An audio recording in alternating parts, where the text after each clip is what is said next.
Assalamualaikum warahmatullahi wabarakatuh. Selamat pagi anak-anak, apa kabar? Pada video pembelajaran kali ini kita akan melanjutkan materi kita yang sebelumnya.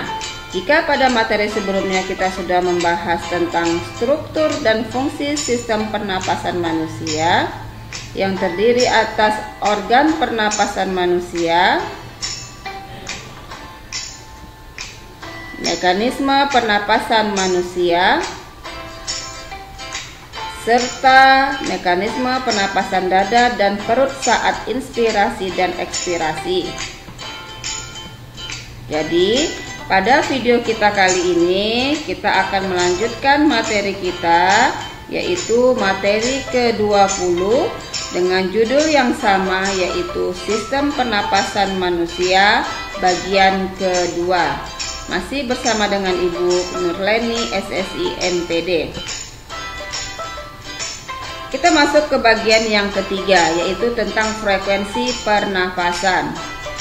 Satu kali pernapasan terdiri atas satu kali inspirasi dan satu kali ekspirasi.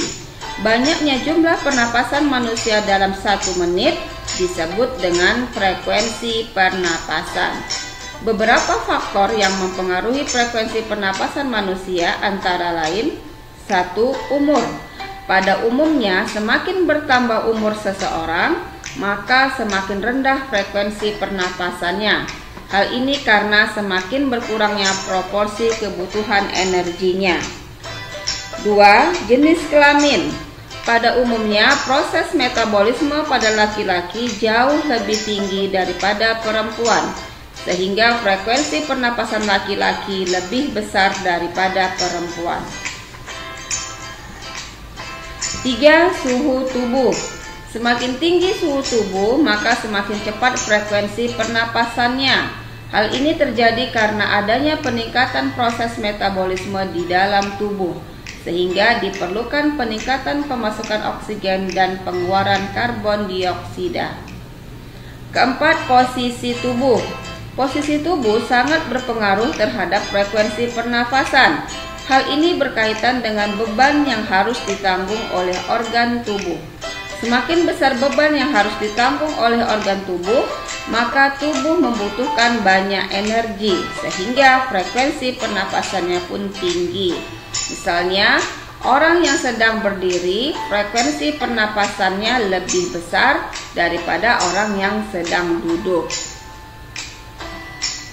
Faktor yang kelima yaitu kegiatan atau aktivitas tubuh.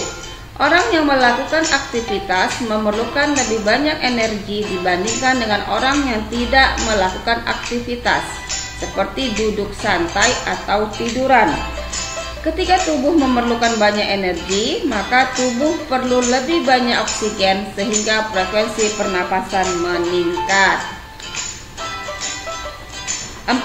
Volume pernapasan. Volume udara yang digunakan dalam proses pernapasan dikelompokkan menjadi beberapa macam, yaitu 1. Volume tidal, yaitu volume udara yang keluar masuk paru-paru saat tubuh melakukan inspirasi atau ekspirasi biasa atau normal. Volumenya sekitar 500 ml. Yang kedua, volume cadangan ekspirasi. Ini merupakan volume udara yang masih dapat dikeluarkan secara maksimal dari paru-paru setelah melakukan ekspirasi biasa. Volume cadangan ekspirasi sekitar 1500 ml. Yang ketiga, volume cadangan inspirasi merupakan volume udara yang masih dapat dimasukkan ke dalam paru-paru setelah melakukan inspirasi secara biasa. Volume cadangan inspirasi sekitar 1500 ml. 4. Volume residu merupakan volume udara yang masih tersisa di dalam paru-paru meskipun telah melakukan ekspirasi secara maksimal. Volume residu sekitar 1000 ml.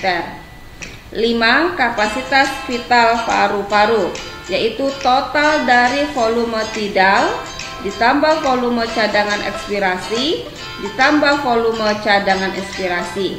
sehingga kapasitas vital paru-paru sekitar 3.500 ml.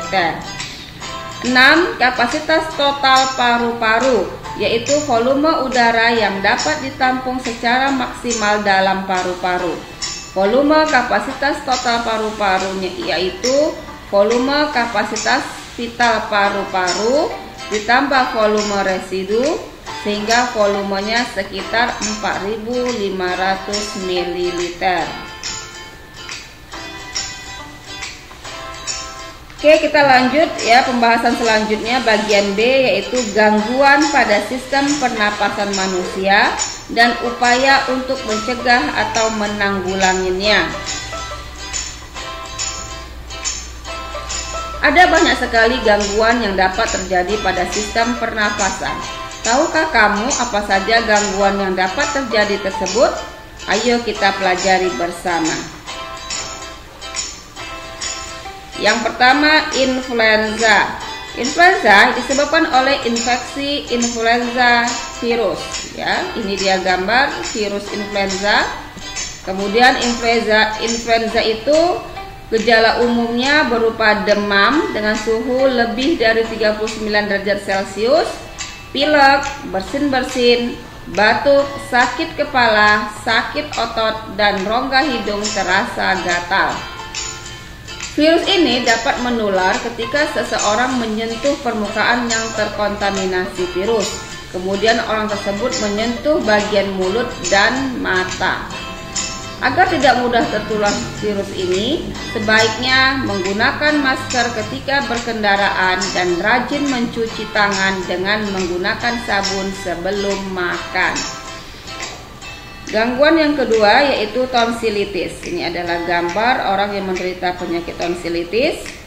Ya, penyakit ini disebabkan oleh virus dan bakteri yang menginfeksi tonsil atau amandel ketika daya tahan tubuh dalam kondisi lemah. Gejala penyakit ini ya berupa sakit tenggorokan, tonsil mengalami peradangan, batuk, sakit kepala, sakit pada bagian leher atau telinga, dan demam. Virus yang dapat menyebabkan tonsilitis yaitu adenovirus, rhinovirus, influenza, dan coronavirus. Golongan bakteri yang menyebabkan tonsilitis pada umumnya bakteri Streptococcus. Kita lanjut yang berikut, yang ketiga yaitu penyakit faringitis. Ini adalah gambar orang yang menderita penyakit faringitis. Yang mana faringitis ini adalah infeksi pada faring oleh kuman penyakit seperti virus, bakteri, maupun jamur. Selain itu, faringitis juga dapat disebabkan oleh zat kimia yang dapat mengiritasi jaringan pada faring.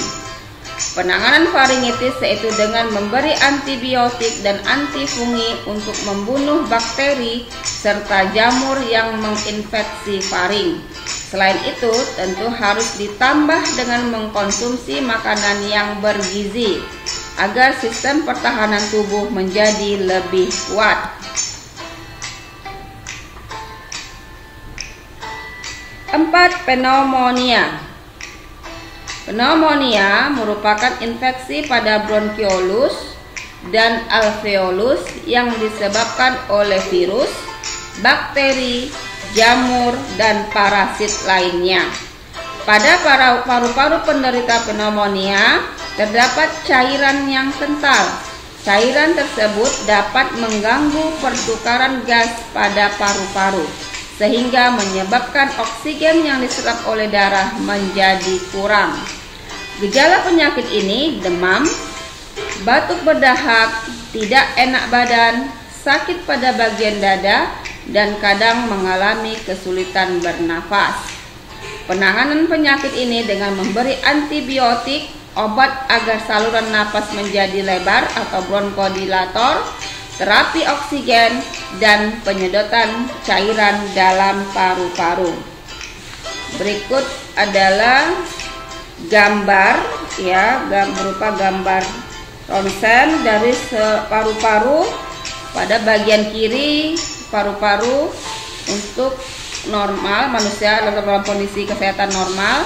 Yang pada bagian B ini kita lihat adalah paru-paru penderita pneumonia, di mana paru-parunya sudah terisi oleh cairan. Sedangkan ini juga ya contoh gambar ini adalah bagian alveolus yang normal atau tidak berpenyakit ya. Sedangkan bagian bawah ini adalah contoh alveolus yang penderita pneumonia, di mana sudah terisi oleh cairan. Ini dia. Oke, demikianlah materi Ibu pada pagi hari ini. Ya, berikut seperti biasa ada tugas untuk kalian kerjakan, merupakan tugas 8.2. Ada 3 soal, silahkan dibaca dan dikerjakan di kertas double foliomu. Oke, cukup sekian materi kita pada hari ini. Ibu ucapkan terima kasih dan selamat belajar. Assalamualaikum warahmatullahi wabarakatuh.